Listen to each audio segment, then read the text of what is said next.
Assalamualaikum warahmatullahi wabarakatuh. Salam sejahtera untuk kita semua. Jumpa lagi di channel Natagama Televisi, channel edukasi, traveling, hobi, dan kulinari. Pada video kita kali ini, saya akan menyajikan tentang lanjutan dari pembahasan teori-teori perdagangan internasional. Jadi video ini merupakan seri kedua dari seri teori-teori perdagangan internasional. Di mana pada seri kedua ini, saya akan menyajikan teori keunggulan absolut dari David Ricardo dan teori Heckscher-Ohlin. Mari kita simak videonya. Semoga Allah Subhanahu wa Ta'ala, Tuhan yang Maha Kuasa, memberikan kemudahan bagi kita semua dalam memahami materi ini. Sahabat Natagama Televisi, selanjutnya kita akan mempelajari teori klasik yang kedua, yaitu teori keunggulan komparatif dari David Ricardo. Pada video seri sebelumnya, saya sudah membahas teori klasik yang pertama, yaitu teori keunggulan absolut dari Adam Smith. Nah, agar nanti pengetahuan Anda nyambung dengan pembahasan yang akan kita lakukan pada video seri ini, maka sebaiknya bagi yang belum menonton video seri sebelumnya, silakan tonton terlebih dahulu video seri ke-1 dari teori-teori perdagangan internasional. Baik, kita akan mulai bahas teori keunggulan komparatif. Komparatif itu artinya perbandingan. Jadi, teori ini nanti akan menganalisis perbandingan keunggulan absolut yang dimiliki oleh suatu negara terhadap dua komoditas. Oleh karena itu, disebut sebagai teori keunggulan komparatif, karena ada sesuatu yang dibandingkan. Pada dasarnya, teori keunggulan komparatif dari David Ricardo ini dibuat berdasarkan adanya kelemahan dari teori keunggulan absolut yang dikemukakan oleh Adam Smith. David Ricardo mengkritisi teori keunggulan absolut yang menyatakan bahwa perdagangan internasional hanya bisa dilakukan oleh negara yang memiliki keunggulan absolut di suatu komoditas dan memiliki kelemahan absolut pada komoditas yang lain. Lalu bagaimana jika sebuah negara memiliki keunggulan absolut di semua komoditas atau sebaliknya memiliki kelemahan absolut di semua komoditas? Apakah tidak ada kesempatan dalam melakukan perdagangan internasional di antara keduanya? Saya berikan contoh simulasi sebagai berikut. Nah, di sini ada simulasi penggunaan sumber daya tenaga kerja dan hasil produksinya. Ada dua negara, Indonesia dan Cina. Ini adalah hari kerja persatuan output, di mana untuk Indonesia, beras yang dihasilkan per satu unit tenaga kerja dalam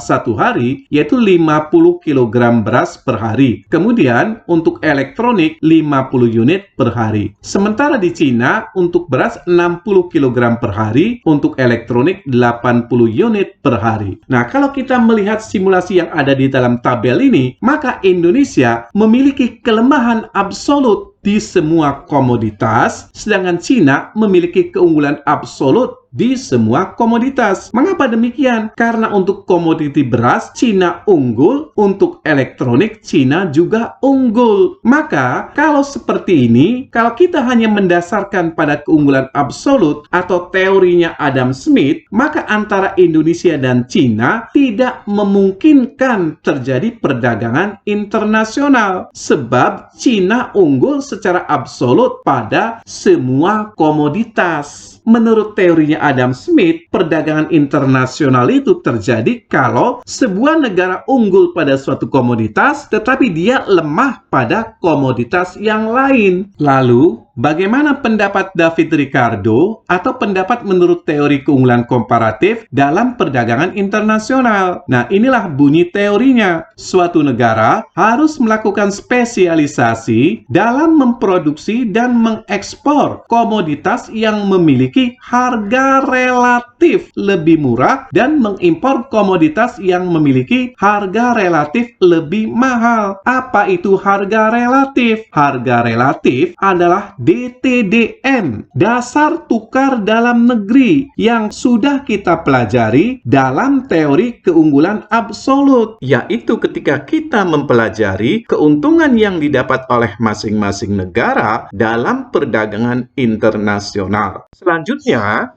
harga relatif itu didapat dari komparasi atau perbandingan antara nilai dua komoditas yang ada di dalam negeri. Jadi didapat dengan cara membandingkan antara nilai beras dengan nilai elektronik yang ada dalam sebuah negara. Jadi, tidak semata-mata berdasarkan pada nilai absolut atau harga absolut. Angka-angka yang ada dalam tabel ini menunjukkan harga absolut, harga dari nilai penggunaan satu unit tenaga kerja untuk memproduksi masing-masing komoditas. Ya, jadi ini adalah nilai absolutnya. Teori keunggulan komparatif nanti tidak hanya mendasarkan pada angka-angka yang ada dalam tabel ini. Sahabat Natagama Televisi, maka untuk menentukan spesialisasi yang harus dilakukan oleh masing-masing negara, kita nanti harus terlebih dahulu menentukan DTDN untuk masing-masing produk atau menentukan harga relatif masing-masing produk di masing-masing negara. Kemudian, kita membandingkan harga relatif di masing-masing negara dengan negara lainnya. Mana yang lebih murah? Nah, produk dengan harga relatif lebih murah, disitulah nanti negara yang bersangkutan akan melakukan spesialisasi. Sehingga nanti tabel ini perlu dilengkapi terlebih dahulu dengan dasar tukar dalam negeri. Agar lebih jelas, maka mari kita simak slide berikutnya. Sahabat Natagama Televisi, seperti yang tadi sudah dijelaskan dalam slide sebelumnya, maka tabel ini kita lengkapi dengan kolom DTDN, dasar tukar dalam negeri, yang menunjukkan biaya relatif dari masing-masing produk yang ada di masing-masing negara. Sedangkan yang di sini itu menunjukkan harga absolut atau biaya absolut dari penggunaan satu unit tenaga kerja untuk memproduksi beras atau untuk memproduksi elektronik. Jadi angka-angka yang ada di kolom ini itu menunjukkan harga absolut. Sedangkan DTDN itu menunjukkan harga relatif. Nah, harga relatif ini bisa pula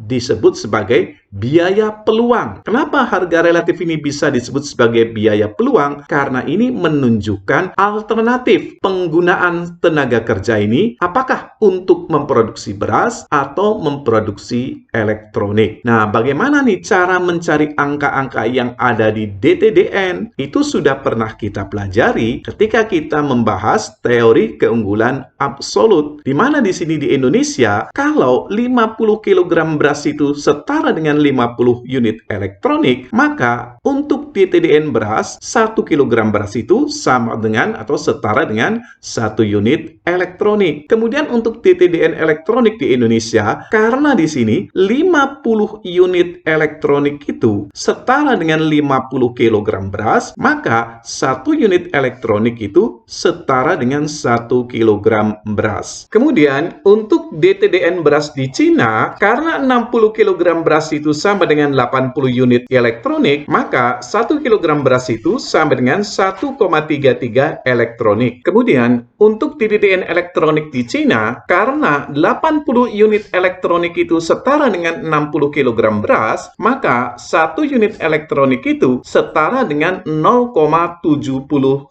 kg beras. Jika masih belum jelas tentang bagaimana cara mencari DTDN, silakan tonton lagi video seri ke-1. Nah, selanjutnya nih, kita akan menentukan nih, Indonesia mau berspesialisasi pada produk apa, Cina mau spesialisasi pada produk apa. Nah, caranya kita akan membandingkan nih, DTDN di masing-masing negara pada dua komoditas di sini. Kita lihat ini pada komoditas beras. Kita bandingkan DTDN yang ada di Indonesia dengan DTDN yang ada di Cina. Nah, kita lihat ini, di Indonesia, DTDN untuk beras itu 1 kg beras setara dengan 1 unit elektronik. Di Cina, 1 kg beras setara dengan 1,33 elektronik. Jadi kesimpulannya, harga relatif beras di Indonesia lebih murah dibanding dengan di Cina. Kemudian pada unit elektronik di sini, di Indonesia, 1 unit elektronik itu sama dengan 1 kg beras. Sementara di Cina, 1 unit elektronik itu setara dengan 0,75 kg beras. Maka kita menyimpulkan bahwa untuk elektronik harga relatifnya lebih murah di Cina. Oleh karena itu, kesimpulannya seperti ini. Dengan demikian, Indonesia memiliki keunggulan komparatif dalam produksi beras bila dibandingkan dengan Cina. Jadi meskipun secara absolut Indonesia itu kalah dengan Cina dalam produksi beras, tetapi secara komparatif ternyata Indonesia itu lebih unggul bila dibandingkan dengan Cina. Kemudian, Cina memiliki keunggulan komparatif dalam memproduksi elektronik bila dibandingkan dengan Indonesia. Nah, dengan kondisi seperti ini, maka menurut teori keunggulan komparatif dari David Ricardo, ini kesimpulannya, agar perdagangan internasional itu saling menguntungkan, maka Indonesia berspesialisasi memproduksi beras dan mengekspornya ke Cina, dan Cina berspesialisasi memproduksi elektronik dan mengekspor elektronik tersebut ke Indonesia. Demikianlah kesimpulan dari teori keunggulan komparatif. Selanjutnya nanti kita akan menghitung berapa besar keuntungan yang akan didapat oleh Indonesia dan Cina dengan melakukan spesialisasi ini. Sahabat Natagama Televisi, selanjutnya di sini saya akan menerangkan bagaimana nanti menentukan besar keuntungan yang diperoleh oleh Cina dan Indonesia dengan adanya spesialisasi dalam perdagangan internasional. Seperti yang tadi sudah dijelaskan dalam slide sebelumnya, bahwa Indonesia berspesialisasi dalam produk beras dan Cina berspesialisasi pada produk elektronik. Nah, mari kita lihat bagaimana cara perhitungan keuntungannya. Nah, kita lihat di sini untuk Indonesia terlebih dahulu. Besar keuntungan yang bisa diperoleh Indonesia dengan DTDN 1 kg beras sebanding dengan 1 unit elektronik. 1 kg beras sebanding dengan 1 unit elektronik. Sedangkan di Cina, 1 kg beras sebanding dengan 1,33 unit elektronik. 1 kg beras sebanding dengan 1,33 elektronik. Apabila Indonesia barter beras dengan elektronik Cina, maka akan didapat keuntungan sebesar 0,33 yang diperoleh dari 1,33 unit elektronik hasil pertukaran dengan Cina dikurangi dengan 1 unit elektronik yang merupakan biaya peluangnya, biaya peluang dari penggunaan tenaga kerja yang ada di Indonesia. Di mana kalau tidak melakukan pertukaran dengan Cina, Indonesia pun dapat melakukan produksi dengan nilai 1 unit elektronik. Maka di sini harus dikurangi terlebih dahulu. Sebaliknya, untuk Cina juga akan mendapatkan keuntungan dengan DTDN di Cina 1 unit elektronik itu sebanding dengan 0,75 kg beras. Kita lihat ini di Cina untuk elektronik, 1 unit elektronik sebanding dengan 0,75 kg beras. Nah, sedangkan di Indonesia 1 unit elektronik itu sebanding dengan 1 kg beras. Di Indonesia 1 unit elektronik sebanding dengan 1 kg beras. Nah, jika Cina barter elektroniknya dengan beras Indonesia, maka akan mendapatkan keuntungan sebesar 0,25 yang diperoleh dari 1 kg beras dikurangi dengan 0,75 kg beras. Demikianlah cara menentukan keuntungan dalam teori keunggulan komparatif. Sahabat Natagama Televisi, selanjutnya setelah kita mempelajari teori keunggulan absolut dari Adam Smith dan teori keunggulan komparatifnya David Ricardo, sekarang kita akan mempelajari perbedaan di antara kedua teori tersebut. Nah, saya sajikan kembali di sini contoh simulasi penggunaan sumber daya, dalam hal ini tenaga kerja, dan hasil produksinya. Produksi per 1 orang dalam 1 hari kerja. Kita lihat ini, di mana letak perbedaan di antara kedua teori tersebut. Keunggulan absolut itu mencerminkan perbandingan produktivitas satu negara dengan negara lain yang diukur dengan biaya absolut untuk memproduksi barang. Nah, ini menunjukkan harga atau biaya absolut. Nah, kemudian di sini, di mana spesialisasi dalam keunggulan absolut itu ditentukan berdasarkan biaya absolut yang paling rendah. Jadi, spesialisasi suatu negara itu ditentukan berdasarkan biaya absolut yang paling rendah.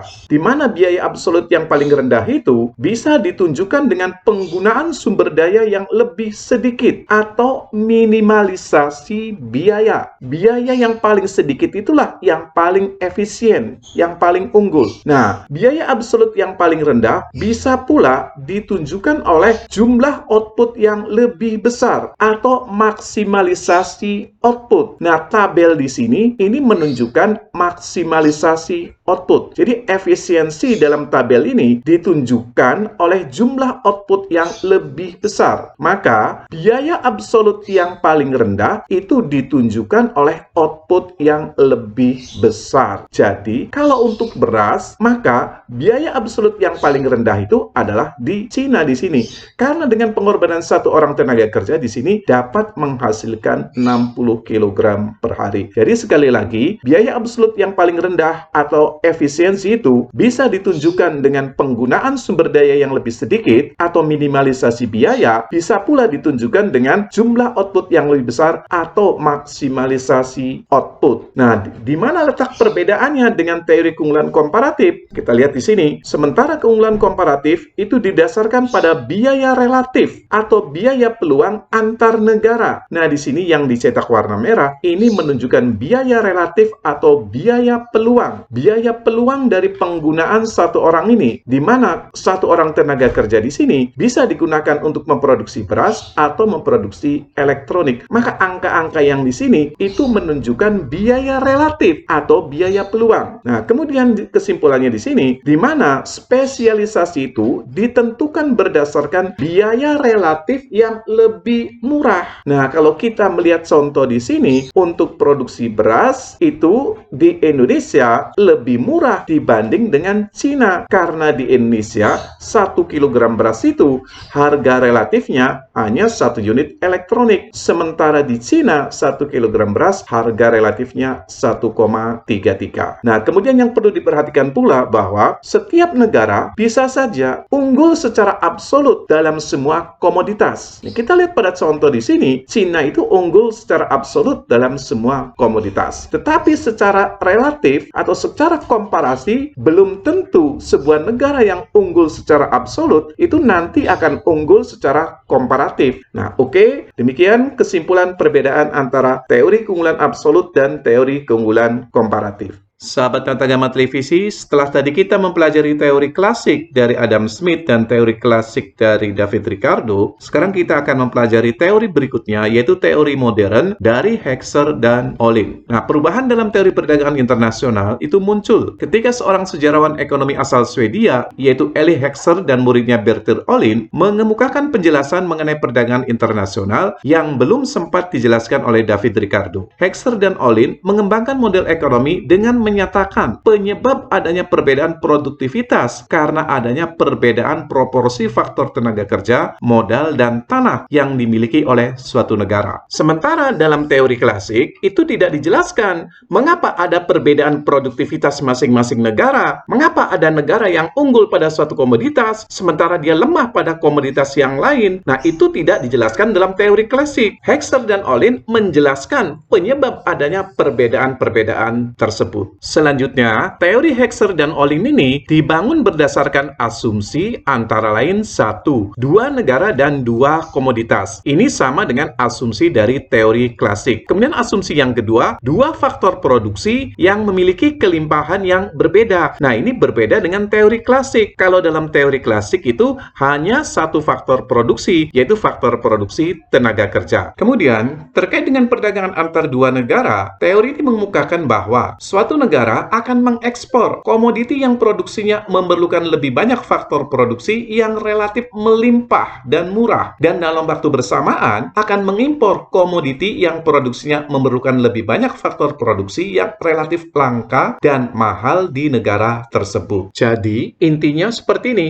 suatu negara hendaklah berspesialisasi pada produk yang memerlukan lebih banyak faktor produksi, di mana negara tersebut memiliki faktor produksi yang bersangkutan secara berlimpah sehingga nanti akan murah atau efisien dalam memproduksi produk tersebut. Dan mengimpor saja komoditi yang memerlukan faktor produksi yang langka di negara tersebut. Jadi misalnya seperti ini, Indonesia mengimpor daging ikan salmon dari Eropa. Karena kalau kita memproduksi sendiri atau membudidayakan sendiri, itu relatif akan lebih mahal. Sumber daya Indonesia dengan iklim tropisnya tidak memungkinkan membudidayakan ikan salmon. Jadi kalau dipaksakan untuk membudidayakan ikan salmon, nanti cost-nya atau biayanya itu akan lebih mahal. Sementara untuk lobster, Indonesia memiliki sumber daya alam yang berlimpah yang mendukung budidaya lobster. Maka Indonesia melakukan spesialisasi pada produk lobster dan mengekspornya ke negara lain. Sementara untuk kebutuhan daging ikan salmon, Indonesia cukup mengimpor dari negara lain. Sahabat Natagama Televisi, selanjutnya, teori Hexer dan Olin ini dalam pendekatannya menggunakan model analisa kurva isoquant dan kurva isocos. Dalam video ini, saya tidak akan menjelaskannya sampai dengan itu, karena saya menyesuaikan dengan tuntutan silabus esensial dari kurikulum SMA. Oke, demikianlah penjelasan teori modern dari Hexer dan Olin.